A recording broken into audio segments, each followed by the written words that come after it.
অন্য সব বাঙালির মতোই ভোর থেকে শহীদ মিনার ও এর আশপাশের এলাকায় ভিড় জমান ভিনদেশি নাগরিকেরা। বাংলা ভাষা আর ভাষা শহীদদের প্রতি শ্রদ্ধা জানাতে ছুটে আসেন তারা। সকলের চোখে মুখে ফুটে ওঠে এক উচ্ছলতা। I know that this is the day of language international. Very interesting. We came to see what is this. হৃদয় দিয়ে বাংলা আর বাঙালিদের ধারণের এক অনন্য চেষ্টা। I think Bangla is a beautiful language.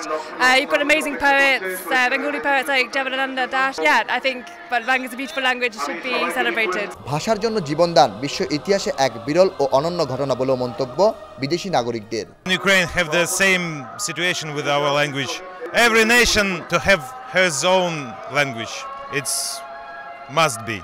Celebrating something that is really important, which is people's mother language. শহীদ মিনারে আগত বিদেশিদের ভাষিক আচরণে বাঙালিয়ানার প্রকাশ ঘটাতেও ছিল না কার্পণ্য। ২১ আমাদের শুধুমাত্র রাষ্ট্রভাষার মর্যাদা আর অধিকারই দেয়নি, ২১ আমাদের অফুরান প্রেরণা।